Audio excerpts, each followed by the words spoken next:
ಆತ್ಮೀಯ ಸ್ನೇಹಿತರೆ, ಎಲ್ಲರಿಗೂ ನಮಸ್ಕಾರ. ಸ್ಪರ್ಧಾಕಾಶಿ ಅಕಾಡೆಮಿಗೆ ತಮ್ಮೆಲ್ಲರಿಗೂ ಸ್ವಾಗತ ಸ್ನೇಹಿತರೆ. ಒಳ ಮೀಸಲಾತಿಗೆ ಸಂಬಂಧಪಟ್ಟಂತೆ ಒಂದಿಷ್ಟು ಪ್ರಮುಖ ಮಾಹಿತಿ ಇದೆ. ಯಾವಾಗ ಮುಗಿಯುತ್ತೆ, ಪ್ರೊಸೆಸ್ ಎಲ್ಲಿ ಬಂತು, ಆಯೋಗ ವರದಿ ಕೊಡುತ್ತಾ ಅಥವಾ ಇಲ್ಲ, ಮತ್ತೆ ಶಾಲಿನಿ ರಜನೀಶ್ ಸರ್ಕಾರದ ಮುಖ್ಯ ಕಾರ್ಯದರ್ಶಿಗಳು ಏನ್ ಹೇಳಿದ್ರು, ಮತ್ತೆ ಶಾಲಾ ಶಿಕ್ಷಣದ ಸಚಿವರಾಗಿರ್ತಕ್ಕಂಥ ವಿದ್ಯಾಮಂತ್ರಿಗಳು ಏನ್ ಹೇಳಿದ್ರು ಅನ್ನೋದನ್ನ ಇವತ್ತು ನಾನು ಅಪ್ಡೇಟ್ ಮಾಡ್ತೀನಿ. ಮುಖ್ಯವಾಗಿ ಒಳ ಮೀಸಲಾತಿಗೆ ಸಂಬಂಧಪಟ್ಟಂತೆ ಲಾಸ್ಟ್ ನಾವು ಖುದ್ದಾಗಿ ಹೋಗಿ ಭೇಟಿ ಕೊಟ್ಟು ಈ ತಿಂಗಳಲ್ಲಿ ವರದಿ ಕೊಡ್ತೀವಿ ಅಂತ ಹೇಳಿ ಆಯೋಗ ಹೇಳಿತ್ತು. ಅದೇ ಮತ್ತೆ ನಿನ್ನೆ ಮೊನ್ನೆ ಒಂದ್ ಯಾವ್ದೋ ನ್ಯೂಸ್ ಪೇಪರ್ ಅಲ್ಲಿ ಬಂದ್ಬಿಡ್ತು, ಇಲ್ಲ ಈ ತಿಂಗಳು ಕೊಡಂಗಿಲ್ಲ, ಮತ್ತೆ ಮುಂದೆ ಕೊಡ್ತೀವಿ ಅಂತ ಹೇಳಿ. ಮತ್ತೆ ಇವತ್ತು ಏನ್ ಬಂದಿದೆ ಅಂದ್ರೆ 31ಕ್ಕ ಈ ಇದೇನು ಜುಲೈ 31 ಐತಲ್ಲ, ಜುಲೈ 31ಕ್ಕ ನಾವು ವರದಿ ಕೊಡ್ತೀವಿ ಅಂತ ಹೇಳಿ ಮತ್ತೆ ವರದಿ ಆಗಿದೆ. ನಮಗೆ ಹಿಡಿತಕ್ಕಂಥದ್ದು ಇಷ್ಟೇ, ಆಲ್ಮೋಸ್ಟ್ 99.99% ಎಲ್ಲಾ ಡಾಟಾ ಕ್ರೋಢೀಕೃತ ಆಗಿದೆ. ಬಾಕಿ ಉಳಿದಂತದ್ದು ಏನಂದ್ರೆ ಅನಾಲಿಸಿಸ್ ಮಾತ್ರ ಬಾಕಿ ಇದೆ. ಅನಾಲಿಸಿಸ್ ಅನ್ನ ಮಾಡ್ತಾ ಇದಾರೆ ಸರ್ ಅಂತ ಹೇಳಿ ಅಂದ್ರು. ಮತ್ತೆ ಅವ್ರನ್ನ ಭೇಟಿಯಾದಾಗ ಅವರು ಏನಪ್ಪಾ ಅಂತಂದ್ರೆ, ಇಲ್ಲ ಎಲ್ಲ ರೆಡಿ ಆಗಿದೆ, ನಾವು ಕೊಡ್ತೀವಪ್ಪ, ಬಹಳಷ್ಟು ಸಮಸ್ಯೆ ಆಗಿದೆ ಇದ್ರಂತ ಅಂತ ಹೇಳಿದ್ರು ಅವರು. ಓಕೆ, ನಮ್ಗೆ ಒಂದು ಸಕಾರಾತ್ಮಕವಾಗಿರ್ತಕ್ಕಂತ ಒಂದು ವಿಷಯ ಏನಂತಂದ್ರೆ, ಒಳ ಮೀಸಲಾತಿ ಜಾರಿ ಬಂದ 20 ದಿನಗಳ ಒಳಗಾಗಿ ನಾವೇನಪ್ಪಾ ಅಂದ್ರೆ ಜಾರಿ ಮಾಡ್ತೀವಿ ಅಂತ ಹೇಳ್ತಾ ಇದ್ದಾರೆ. ಸ್ವಲ್ಪ ಇದು ಏನಪ್ಪಾ ಅಂದ್ರೆ ಅಸಾಧ್ಯ ಅಂತ ನಾನು ಅನ್ಕೋತೀನಿ. ಕೇವಲ 20 ದಿನದಲ್ಲಿ ಮಾಡೋದು, ಜಾರಿ ಮಾಡಿ ಇದನ್ ಮಾಡ್ಬೋದು, ಕ್ಯಾಬಿನೆಟ್ ಅಲ್ಲಿ ಚರ್ಚೆ ಮಾಡ್ಬೋದು, ಅಪ್ರೂವಲ್ ಕೊಡ್ಬೋದು, ಆಮೇಲೆ ಸಾರ್ವಜನಿಕ ಹಿತಾಸಕ್ತಿಗೆ ಬಿಡ್ಬೋದು. ಅದಾದ್ಮೇಲೆ ಡಿಪಿಆರ್ ಆಗ್ಬೇಕು, 1 ಮಂತ್ ಬೇಕಾಗತ್ತೆ ಅದಕ್ಕೆ ಡಿಪಿಆರ್ ಗೆ. ಸೊ ಹೆಚ್ಚು ಕಡಿಮೆ ಒಂದ್ 2ರಿಂದ ನಾನು ಹೇಳಿದೀನಿ, ಫಸ್ಟ್ ಆದ್ರೂ ಹೇಳ್ಕೊತ ಬಂದೀನಿ, ಇವಾಗಾದ್ರೂ ಹೇಳ್ತಾ ಇದ್ದೀನಿ, 2ರಿಂದ 3 ತಿಂಗಳ ಆಲ್ರೆಡಿ 4 ತಿಂಗಳು ತಿಳಿನಿ, ಆಲ್ರೆಡಿ 1 ತಿಂಗಳು ಕಳಿತೀಗ.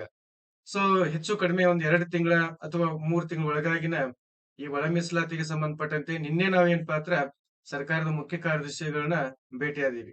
ಯಾಕಂದ್ರೆ ಎಲ್ಲ ನೇಮಕಾತಿಗಳು ಸ್ಟಾಪ್ ಆಗಿದೆ. ಸೊ ಸರ್ಕಾರದ ಪಾತ್ರನೂ ಇರಬಹುದು ಅಂತೇಳಿ, ಅಂದ್ರೆ ಮೀಸಲಾತಿನ ತರಿಸ್ಕೊಳ್ತಕ್ಕಂತ ವಿಚಾರದಲ್ಲಿ ಸರ್ಕಾರ ಏನಪ್ಪಾ ಅಂದ್ರೆ ಪಾತ್ರ ಇರಬಹುದು ಅನ್ನೋ ಕಾರಣಕ್ಕೆ ಲಾಸ್ಟ್ ಟೈಮ್ ನಿಮ್ಗೆ ಹೇಳಿದ್ದೇನಲ್ಲ ನಾನು, ಸರ್ಕಾರ ಮತ್ತು ಆಯೋಗ ಎರಡೂ ಸೇರ್ಸಿ ಏನಾದ್ರು ಈ ಒಂದು ಸಮಸ್ಯೆನ ಹುಟ್ಟು ಹಾಕ್ತಿರ್ಬೋದು ಅಂತೇಳಿ ನನಗನಿಸ್ತು. ಹಾಗಾಗಿ ನಿನ್ನೆ ನಾವು ಸಿ.ಎಸ್ ನ ಭೇಟಿ ಮಾಡಿ ಆ ಈ ಈ ಈ ಮೀಸಲಾತಿಗೆ ಸಂಬಂಧಪಟ್ಟಂತೆ ವರದಿಯನ್ನ ಬೇಗ ನೀವು ತರ್ಸ್ಕೋಬೇಕು, ಮತ್ತೆ ಎಲ್ಲಾ ನೇಮಕಾತಿಗಳನ್ನ ಸ್ಟಾರ್ಟ್ ಮಾಡ್ಬೇಕು ಅಂತ ಹೇಳಿ ಮೇಡಮ್ ಅವ್ರಿಗೆ ನಾವು ರಿಕ್ವೆಸ್ಟ್ ಮಾಡ್ಕೊಂಡಿನಿ. ನಿನ್ನೆ ನಮ್ಮೆಲ್ಲಾ ತಂಡದವ್ರ ವತಿಯಿಂದ ಹೋಗಿದ್ದೀವಿ. ಅವರು ಇನ್ನೊಂದು ವಾರದಲ್ಲೇ ಏನಪ್ಪಾ ಅಂದ್ರೆ ಇದೆಲ್ಲ ಆಗತ್ತೆ ಅಂತ ಹೇಳಿದಾರೆ. ಒಂದು ವಾರದಲ್ಲಿ ಸಬ್ಮಿಟ್ ಆಗತ್ತೆ, ಅಂದ್ರೆ ವಾರದಲ್ಲಿ ವರದಿ ಬರುತ್ತೆ. ಸೊ ಪ್ರೊಸೆಸ್ ಎಲ್ಲ ಸ್ಟಾರ್ಟ್ ಮಾಡ್ತೀವಿ. ಮತ್ತೆ ಹಂಗೆ ನೇಮಕಾತಿದ ಬಗ್ಗೆನೂ ಏನಪ್ಪಾ ಅಂದ್ರೆ ಚರ್ಚೆ ಮಾಡಿದೀನಿ ಮೇಡಮ್ ಅವ್ರ ಹತ್ರ. ತುಂಬಾ ವೇಕೆನ್ಸಿಗಳು ಖಾಲಿ ಇದೆ ಮೇಡಮ್, 60,000ಕ್ಕಿಂತ ಅಂತಂದ್ರು. ಈಗ ಅವ್ರ ಕೆಲಸ ಏನ್ ಮಾಡ್ತಾ ಇದಾರೆ ಅಂತಂದ್ರೆ, ಅವ್ರು ಹೇಳಿದ್ರು, ತುಂಬಾ ಚೆನ್ನಾಗಿ ಹೇಳಿದ್ರು, ಅಂದ್ರೆ ಬಹಳಷ್ಟು ಮಾಹಿತಿ ಇದೆ ಅಂತೇಳಿ ನನಗೆ ಅನಿಸ್ತು. ಏನಂತಂದ್ರೆ, ಎಲ್ಲಿ ಶಿಕ್ಷಕರ ಕೊರತೆ ಇದೆ, ಎಲ್ಲಿ ಹೆಚ್ಚುವರಿ ಶಿಕ್ಷಕರಲ್ಲ, ಅವ್ರನ್ನೆಲ್ಲ ಆ ಕಡೆ ರೀಶಫಲ್ ಮಾಡ್ತಾ ಇದ್ದಾರೆ. ಅದಾದ್ಮೇಲೆ ಎಷ್ಟು ಪೋಸ್ಟ್‌ಗಳು ನಿಮ್ಗೆ ಖಾಲಿ ಉಳಿತಾವಲ್ಲ, ಅದ್ರ ಮೇಲೆ ನಾವು ನೇಮಕಾತಿಗೆ ನಾವು ಆದೇಶ ಮಾಡ್ತೀವಿ. ಅದ್ರ ಮೇಲೆ ಫೈನಾನ್ಷಿಯಲ್ ಅಪ್ರೂವಲ್ ತಗೋತೀವಿ. ನಾನ್ ಎಚ್ ಕೆ ಭಾಗಕ್ಕ, ಎಚ್ ಕೆ ಭಾಗಕ್ಕ ಆಲ್ಮೋಸ್ಟ್ ಈಗ ಐತಿ ಅಪ್ರೂವಲ್. ಅದಕ್ಕೇನು ಅಪ್ರೂವಲ್ ತಗೋಬೇಕಾಗಿಲ್ಲ, ಏನಿಲ್ಲ. ಸೊ ನೇರವಾಗಿ ಅದನ್ನ ನೇಮಕಾತಿ ಮಾಡಬಹುದು, ಮತ್ತೆ ಅದನ್ನ ಫೈಲ್ ರೆಡಿ ಇದೆ. ನಾಲೆಡ್ಜ್‌ಗೆ ಭಾಗಕ್ಕೆ ನಾವು ಎಷ್ಟು ಈಗ ಅಂದ್ರೆ ಅವನ್ನೆಲ್ಲಾ ಶಿಕ್ಷಕರನ್ನ ನಾವು ರೀಶಫಲ್ ಮಾಡಿದ ನಂತರ ನಮ್ಗೆ ಎಷ್ಟು ಪೋಸ್ಟ್ ಖಾಲಿ ಇದೆ ಅಂತ ಹೇಳಿ ಒಂದು ಡಾಟಾ ಸಿಗತ್ತೆ. ಅದ್ರ ಮೇಲೆ ಏನಪ್ಪಾ ಅಂತ ನಾವು ನಿರ್ಧಾರ ಮಾಡ್ತೀವಿ ಅಂತ ಹೇಳಿದಾರೆ. ಸೊ ಅದು ಬೇಗ ಆಗತ್ತೆ, ಅದನ್ನು ಕನ್ಫರ್ಮ್ ಮಾಡ್ತಾರ್ರಿ. ಇನ್ನ ಇದೇ ಒಳ ಮೀಸಲಾತಿದನ್ನ ಮಾತಾಡಿದೀವಿ, ಇದು ಬೇಗ ಮುಗಿಯುತ್ತೆ ಅಂತ ಹೇಳಿದಾರೆ. ಮತ್ತೆ ಬೆಳಗ್ಗೆ ಮಿನಿಸ್ಟರ್ ಭೇಟಿ ಆಗಿದ್ವಲ್ಲ, ಅವರು ಏನಪ್ಪಾ ಅಂತಂದ್ರ ಮೀಸಲಾತಿ ಬರ್ಲಿ ಅನ್ನುವಂತ ವಿಚಾರಕ್ಕನ, ಮೀಸಲಾತಿ ಬಂದ್ರೆ ನಾನು ಹೇಳ್ತಾ ಇದ್ದಾರೆ, ಡೈಲಾಗ್ ಅಂತೂ ಗೊತ್ತೇ ಇದೆ ನಿಮ್ಗೆ, ಹಳೆ ಡೈಲಾಗು, 16,000, 15,000, 18,000, 20,000. ಸೊ ನೋಡೋಣ. ಅಲ್ಲೊಂದಿಷ್ಟು ಆ ಏನೋ ಏಡೆಡ್ ಸ್ಕೂಲ್ ಇದಾವ, ಒಂದಿಷ್ಟು ಕಲ್ಯಾಣ ಕರ್ನಾಟಕದ ಇದಾವ, ಒಂದಿಷ್ಟು ನಾನ್ ಕಲ್ಯಾಣ ಕರ್ನಾಟಕ ಇದಾವ. ಎಷ್ಟು ಮಾಡ್ತಾರೋ ಫೈನಲ್ ವರೆಗೂ ಯಾವ್ದು ಕಾರಣಕ್ಕೂ ಗೊತ್ತಾಗಲ್ಲ, ಇಷ್ಟೇ ಅಂತೇಳಿ. ಬಟ್ ಎಲ್ರು ಏನಪ್ಪಾ ಅಂದ್ರ ಓದ್ಲಿಕ್ಕೆ ಆರಂಭ ಮಾಡಿ, ತುಂಬಾ ಜನ ಬಹಳಷ್ಟು ನಿರಾಶೆಗೆ ಒಳಗಾಗಿದ್ರಿ. 100% ನಿಮ್ಗೆ ಇದು ಮೀಸಲಾತಿ ಆಗೇ ಆಗತ್ತೆ. ಒಂದಿಷ್ಟು ಏನಪ್ಪಾ ಅಂತಂದ್ರ ಅವರು ಬೇಕಂತ ಉದ್ದೇಶಪೂರ್ವಕ 1 ವರ್ಷ ಆಕತಿ, 2 ವರ್ಷ ಅಷ್ಟೇನ್ ಹೋಗೋದಿಲ್ಲ.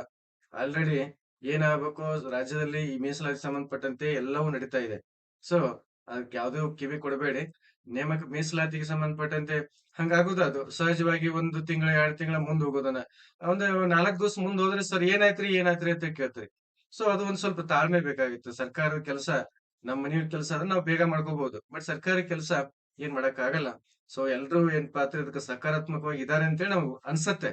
ಯಾಕಂದ್ರೆ ಸರ್ಕಾರ ಮಿನಿಸ್ಟ್ರು ಹೇಳ್ತಾ ಇದ್ದಾರೆ, ಆಮೇಲೆ ಎಚ್ ಸಿ ಮಾಧವಪ್ಪ ಸಮಾಜ ಕಲ್ಯಾಣ ಇಲಾಖೆ ಸಚಿವರು ಹೇಳ್ತಾ ಇದ್ದಾರೆ, ವಂದಿತಾ ಇವ್ರು ಮೇಡಮ್ ಅವರು ಶಾಲಿನಿ ರಜೇಶ್ ಮೇಡಮ್ ಅವರು ಹೇಳ್ತಾ ಇದ್ದಾರೆ, ಸಿಎಂ ಅವರು ಹೇಳ್ತಾ ಇದ್ದಾರೆ. ಸೊ ಅಂದ್ರೆ ಈಗ ಮೀಸಲಾತಿ ಬರೋದು ಒಂದೇ ಬಾಕಿ ಇದೆ. ನೋಡೋಣ ಬಂದ್ಮೇಲೆ ಅವ್ರು ಏನ್ ಮತ್ತೆ ಏನಾದ್ರು ನಾವು ಟೆಂಕಿ ಆಟ ಆಡಿದ್ರೆ ಗೊತ್ತಾಗತ್ತೆ ನಮ್ಗೆ. ಓಕೆನಾ? ಸೊ ಅಲ್ಲಿವರೆಗೆ ತಾಳ್ಮೆಯಿಂದ ಇರಿ.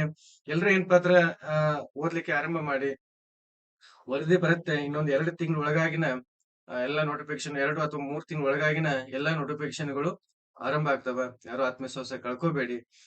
ವರದಿ ಬಂದ್ 20 ದಿನಗಳ ಒಳಗಾಗಿ ನಾವು ಮೀಸಲಾತಿ ಜಾರಿ ಮಾಡ್ತೀವಿ ಅಂತ ಹೇಳ್ತಾ ಇದಾರೆ. ಸೊ ತುಂಬಾ ಸಂತೋಷ. ಅವ್ರು ಹೇಳಿದ ಪ್ರಕಾರ ಆದ್ರ ಏನಪ್ಪಾ ಅಂದ್ರೆ ನಾವೆಲ್ಲ ಖುಷಿ ಪಡ್ತೀವಿ.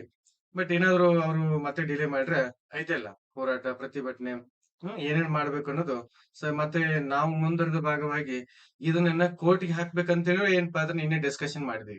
ಅಂದ್ರೆ ಈ ಒಳ ಮೀಸಲಾತಿ ಏನೈತಲ್ಲ ಇದನ್ನ ಡಿಲೇ ಮಾಡ್ರಿ ಅಂದ್ರ ಇದನ್ನ ಕೋರ್ಟಿಗೆ ಹಾಕ್ರೆ ಹೇಗೆ ಅಂತ ಎಲ್ಲ ಡಿಸ್ಕಷನ್ ಮಾಡ್ತೀವಿ. ಅದಕ್ಕೂ ಏನ್ ಪಾತ್ರ ಬಹಳಷ್ಟು ಏನ್ ಪಾತ್ರ ಪ್ರತಿಕ್ರಿಯೆ ಚೆನ್ನಾಗಿ ಬಂದಿದೆ ನಮ್ಮ ಒಂದು ಸ್ನೇಹಿತರ ಬಳಗದಲ್ಲಿ.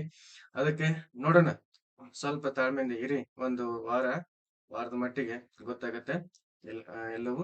ಸೊ ಸ್ಪರ್ಧಾಕಾಶಿ ಅಕಾಡೆಮಿಗೆ ನಿಮ್ಗೆ ಹೆಚ್ಚಿನ ಮಾಹಿತಿಗಾಗಿ ಸೊ ಕೆಳಗಡೆ ಟೆಲಿಗ್ರಾಮ್ ಗ್ರೂಪ್ ಮತ್ತೆ ವಾಟ್ಸ್ಆಪ್ ಗ್ರೂಪ್ ಇದೆ. ಸೊ ಮಾಹಿತಿಗಾಗಿ ಅಲ್ಲಿ ಜಾಯಿನ್ ಆಗ್ಬೋದು. ಎಲ್ಲರಿಗೂ ಧನ್ಯವಾದಗಳು.